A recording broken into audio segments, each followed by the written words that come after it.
समस्त मातृशक्तियों भाई बंधुओं सादर जय श्री कृष्ण। अपरा एकादशी का व्रत श्रद्धा पूर्वक नियम पूर्वक करने से वाजपेयी यज्ञ के बराबर फलों की प्राप्ति होती है। समस्त पापों का नाश होता है। भगवान श्री हरि की कृपा से सभी मनोकामनाएं पूर्ण हो जाती है। तो मित्रों, आज आपको हम बताएंगे कि अपरा एकादशी का व्रत आपको कैसे करना चाहिए, इस दिन क्या करना चाहिए, क्या नहीं करना चाहिए, जिससे कि भगवान विष्णु जी की कृपा दृष्टि सदैव आपके ऊपर बनी रहे। तो मित्रों, पूरे वीडियो को आप ध्यानपूर्वक देखेंगे तभी इसका संपूर्ण फल आपको मिलेगा। मित्रों, आप सभी का बहुत बहुत स्वागत है आपके अपने ही चैनल एस्ट्रो गुरुजी में।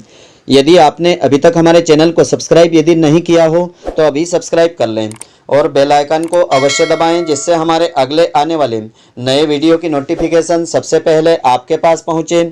आप नित्य नई नई ज्ञानवर्धक जानकारियां व नित्य का राशिफल हमारे चैनल से प्राप्त करते रहें। तो ज्येष्ठ मास के कृष्ण पक्ष की एकादशी तिथि को अपरा एकादशी के नाम से जाना जाता है। इस बार यह शुभ तिथि दिनांक 26 मई 2022 गुरुवार के दिन रहेगी। तो इस दिन सृष्टि के पालनकर्ता भगवान विष्णु जी की पूजा की जाती है। शास्त्रों में ऐसा बताया है, इस व्रत के करने से ब्रह्म हत्या समेत कई प्रकार के महापापों का नाश होता है और व्यक्ति की सभी मनोकामनाएं पूर्ण होती है। और इस व्रत की केवल कथा सुनने मात्र से ही वाजपेयी यज्ञ के बराबर महापुण्य फलों की प्राप्ति हो जाती है। अपरा एकादशी व्रत का महत्व धर्म ग्रंथों में इस प्रकार से बताया है। अपरा एकादशी को जल क्रीड़ा एकादशी, अचला एकादशी, भद्रकाली एकादशी के नाम से भी जाना जाता है। इस दिन भगवान विष्णु जी की वामन अवतार में पूजा करना चाहिए। साथ ही इस दिन गंगा स्नान करने का विशेष महत्व होता है। धार्मिक मान्यताओं के अनुसार अपरा एकादशी के दिन व्यक्ति जितना त्याग करता है, भगवान विष्णु उसको उतनी ही संपन्नता प्रदान करते हैं। इस व्रत को सर्व कार्य सिद्धि और मोक्ष प्रदान करने वाला व्रत माना गया है। तो अपरा एकादशी की पूजा विधि इस प्रकार से है। अपरा एकादशी की तिथि पर व्रत करने वाला व्यक्ति ब्रह्म मुहूर्त में उठकर के स्नान आदि कार्यों से निवृत्त होकर के भगवान विष्णु जी का ध्यान करें और इस व्रत का संकल्प लेवें। इसके बाद एक पटले के ऊपर लाल वस्त्र बिछा करके भगवान नारायण या वामन भगवान की मूर्ति या तस्वीर को विराजित करें। फिर गंगा जल से छिड़काव करें, स्नान करावें। तो एकादशी के दिन घट स्थापना का विशेष महत्व होता है, इसलिए धूप दीप करने के बाद घट स्थापना भी करना चाहिए। साथ ही सफेद पुष्प भगवान को अर्पित करना चाहिए। ऋतु फलों का भोग अर्पित करना चाहिए।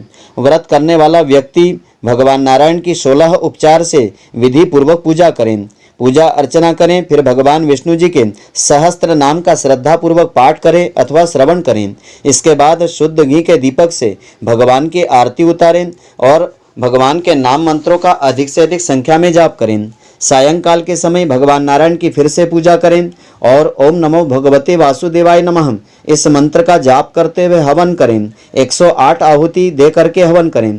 फिर रात्रि के समय भगवान विष्णु जी का ध्यान व जागरण करें और अगले दिन ब्राह्मण भोजन करवाने के पश्चात इस व्रत का पारण करें।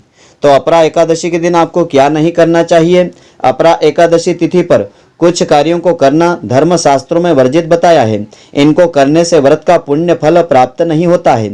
तो दांत साफ करने के लिए टूथ ब्रश का प्रयोग करना चाहिए। दातून करते हैं तो आज के दिन दातून का प्रयोग आप नहीं करें। इसके पीछे कारण यह है कि दातून के लिए पेड़ की सबसे नाजुक टहनी को तोड़ना पड़ता है। ऐसा माना जाता है कि प्रकृति को इससे नुकसान होता है, जिससे भगवान विष्णु जी नाराज होते हैं। तो इस दिन आपको टूथ ब्रश का प्रयोग अवश्य करना चाहिए। दातून लकड़ी आदि का प्रयोग आप नहीं करें। एकादशी तिथि को पान खाना वर्जित होता है। इसका कारण यह है, पान खाने से रजोगुण की वृद्धि होती है। तो आज के दिन पान का त्याग आपको कर ही देना चाहिए। एकादशी तिथि के दिन क्रोध करने से आपको बचना चाहिए। मन में गलत विचारों को बिल्कुल नहीं आने दें। साथ ही इस दिन चावल खाना भी शास्त्रों में वर्जित बताया है। एकादशी तिथि पर जो व्रत नहीं करते हैं वे भी मांस मदिरा का सेवन करने से बचें। साथ ही कांसे के बर्तन में भोजन करने से बचें। रात्रि को जागरण करना चाहिए, लेकिन किसी कारणवश नहीं कर पा रहे हैं तो जमीन पर आपको सोना चाहिए। इस दिन बेड पर नहीं सोना चाहिए। तो अपरा एकादशी के दिन आपको क्या करना चाहिए। अपरा एकादशी के दिन भगवान नारायण का स्मरण करते रहना चाहिए। धार्मिक कार्यों में बढ़ चढ़ करके हिस्सा आपको लेना चाहिए। अपरा एकादशी के दिन दान करना चाहिए। लोगों की मदद के लिए तैयार रहना चाहिए। साथ ही हर व्यक्ति से आपको मधुर व्यवहार करना चाहिए, मधुर वाणी बोलना चाहिए। अपरा एकादशी के दिन व्रत करने वाले व्यक्ति को पूरी तरह से ब्रह्मचर्य का पालन करना चाहिए। भोग विलास वाली चीज़ों से दूरी बना करके रखना चाहिए। अपरा एकादशी के दिन हर वस्तु में तुलसी दल छोड़ करके प्रभु को भोग अर्पित करना चाहिए, फिर उसे प्रसाद के रूप में ग्रहण करना चाहिए।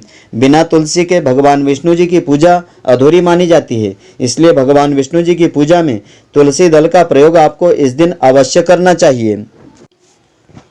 तो सूत जी ऋषियों से कहते हैं कि द्वापर युग में धर्मराज युधिष्ठिर ने भगवान श्री कृष्ण जी से कहा कि हे सर्वेश्वर, एकादशी के व्रत की विधि, महात्म्य और उनसे प्राप्त होने वाले पुण्य लाभ, मनोवांछित फल आदि के बारे में विस्तार से बताने की कृपा करें।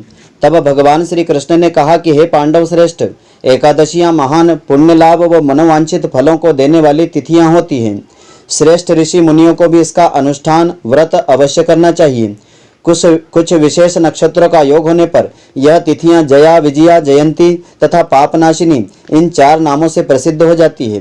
ये चारों एकादशियां सभी पापों का नाश करने वाली होती है, इसलिए संसारी मनुष्य को इनका व्रत अवश्य करना चाहिए। जब शुक्ल पक्ष की एकादशी को पुनर्वसु नक्षत्र हो तो वह उत्तम तिथि जया कहलाती है। विधि पूर्वक इसका व्रत करके मनुष्य निश्चय ही पापों से मुक्त हो जाता है। और जब शुक्ल पक्ष की द्वादशी को श्रवण नक्षत्र हो, उत्तम तिथि हो तो विजया के नाम से प्रसिद्ध होती है। मनुष्यों द्वारा इसमें किया हुआ दान और ब्राह्मण भोजन सहस्त्रों गुना फल देने वाला हो जाता है तथा हवन और उपवास तो सहस्त्र गुना से भी अधिक फल देने वाला होता है। जब शुक्ल पक्ष की द्वादशी को रोहिणी नक्षत्र हो तो यह तिथि जयंती कहलाती है। यह सभी पापों का नाश करने वाली होती है। इस तिथि को पूजित होने पर भगवान विष्णु जी निश्चय ही मनुष्य के सभी पापों को नष्ट कर देते हैं। और जब कभी शुक्ल पक्ष की द्वादशी को पुष्य नक्षत्र हो तो उसे पापनाशिनी कहते हैं। जो व्यक्ति 1 वर्ष तक प्रतिदिन तिल का दान करता है तथा जो केवल पापनाशिनी एकादशी को उपवास करता है, उन दोनों का पुण्य समान हो जाता है।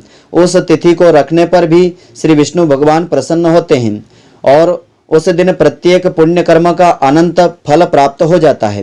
तो एकादशी के व्रत को करने से स्त्री पुरुष के 7 जन्मों के कायिक, वाचिक, मानसिक पापों से मुक्ति मिल जाती है।